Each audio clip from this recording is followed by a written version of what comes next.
Okay, it's do or die time for this old Briggs Stratton Model B. You might have seen my previous videos where I purchased this engine. It was stuck. I broke the rod trying to unstick it, and since then I've been soaking that piston. I've been putting a piece of wood in there and wailing on it, trying to break it loose.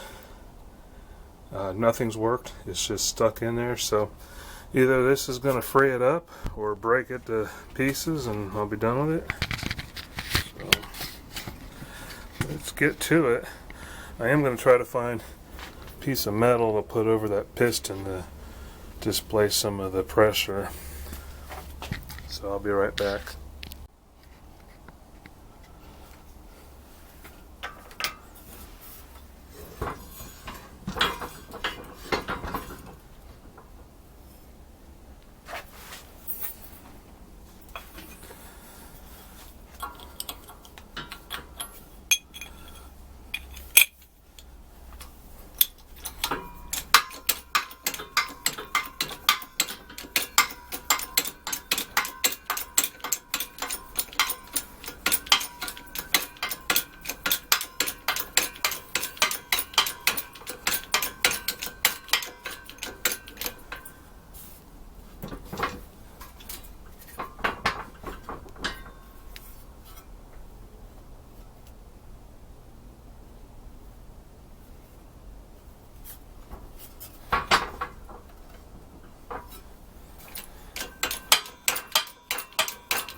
I think we have success.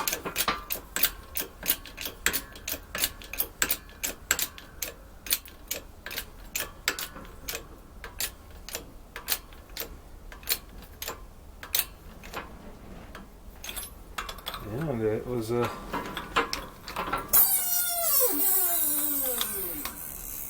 easier than I thought it would be.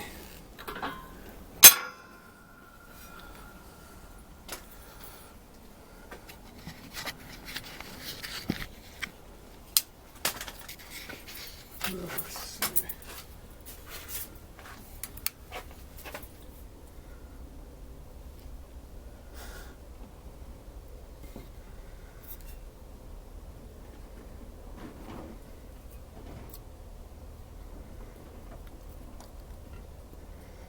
It's looking a lot worse in the camera than it is in person. So is the camera getting a better view? It's crusty. I guess I'll have to see how well it hones out. So I'll give it a quick hone so I could push the piston up and out of there, so I can give it a thorough hone and see what it looks like. But I'll drag this heavy thing back out to the shop where I can film this a little better. But at least it's progress, hopefully. Sorry about that angle, but this thing sits higher than my tripod.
Flashlight's about gone.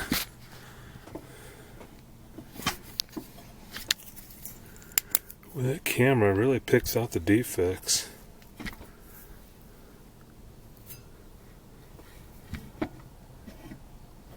Yeah, it looks absolutely atrocious through the camera screen. And just looking at it dead eye, don't look great, but nowhere near as bad as what the camera's showing. I think it's smooth enough to get the piston out now. I'll have to open the crank back up.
Darn it.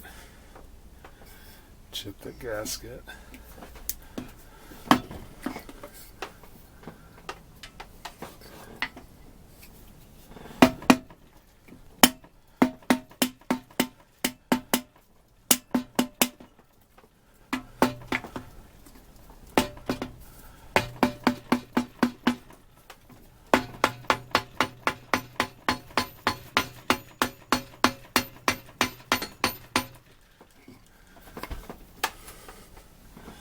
Almost out.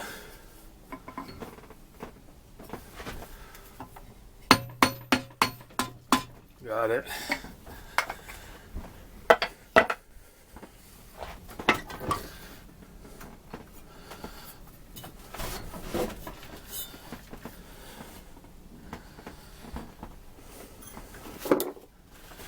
Okay, make sure the piston has a forward mark on it.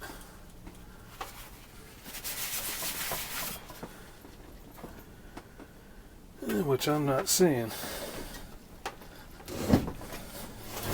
Pistons usually have an arrow or a notch on them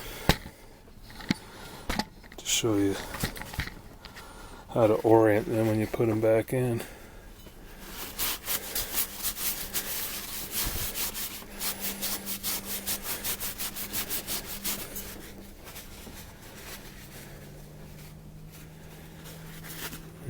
notches in it, but they're from trauma, not from manufacture.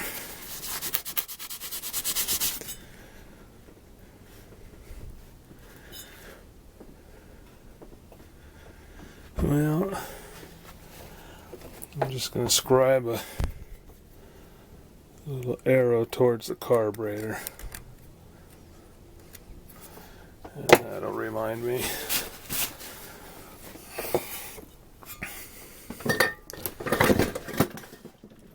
Lovely.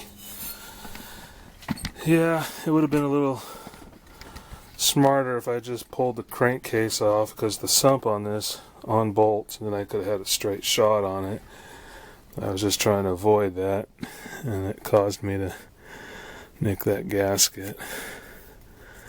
Although that'd be a fairly easy gasket to remake. It'd be nice if I didn't do it. And I got some sawdust to clean out too. That's what that piston looks like.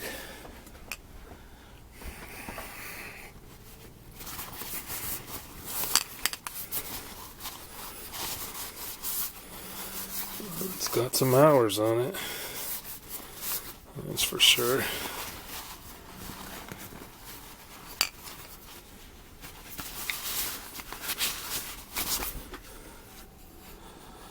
Interesting. It looks like it's got 4 ring grooves, but there's nothing in that top groove.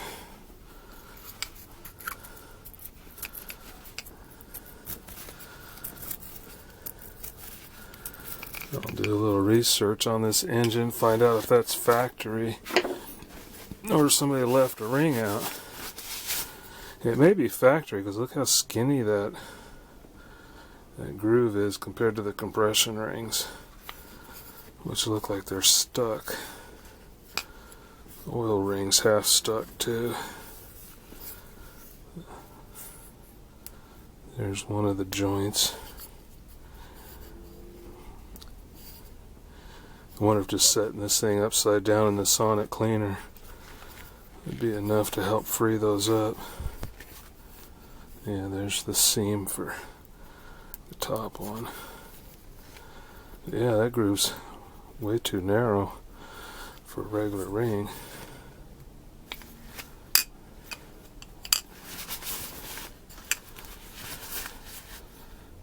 It looks serviceable though. Clean it up. Get those rings freed up.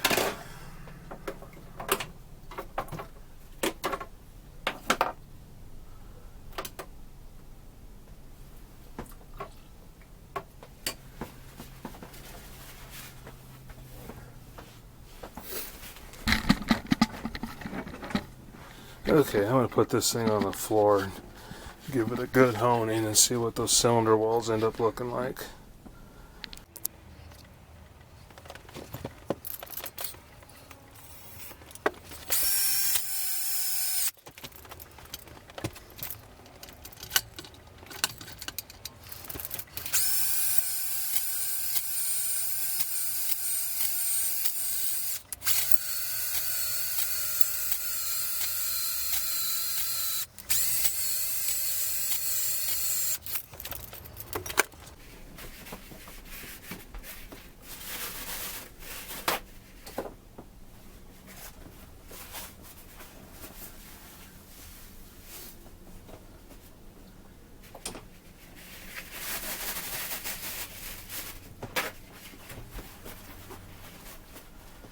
I know a lot of guys prefer the dingle ball honers. I don't really have a preference one way or the other. This is just the kind that I have. And it seems to work fine.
You know, guys, I think that's going to be fine.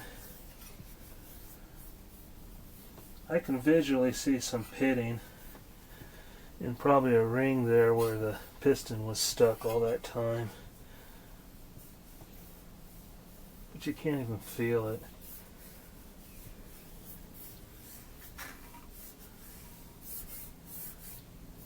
I mean, I don't even think that's a thousandths deep. And of course, once it's running, it'll wear itself back into. And we all know flathead Briggs are pretty darn forgiving. Let me get you down there for a better look.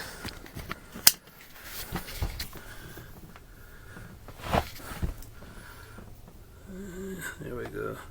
Yeah, once again, the camera's making it look worse. I guess it's enhancing the defects. But they definitely are there visually. I can see them. But try this. If I'm no, that's not working.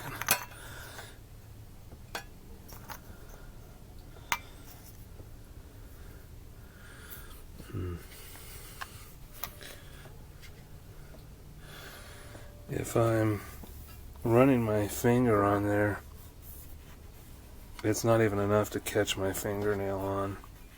I really can't feel it. It's more visual than anything, like the steel is stained. It feels very good. So, I'm going to run it. I'm going to get that piston cleaned up and get the rod ordered for it. I think it'll be fine. And I'll go spray that down a little more to keep it from flash rusting while it's back here. So that's a much overdue update on this thing, but I think it looks promising. I wasn't sure if putting the press on it was just going to blow that piston to pieces and that was going to be the end of it. But as you saw, it actually broke it loose rather easily. Just shows you the power of those presses, because I was putting a big chunk of wood on that piston and then wailing on it with a mallet, and it just was not budging. So that's it for this one. I believe this is part 4 of this series, and I'll bring you back when we have the new rod and ready to reassemble. So thanks for watching again. Later.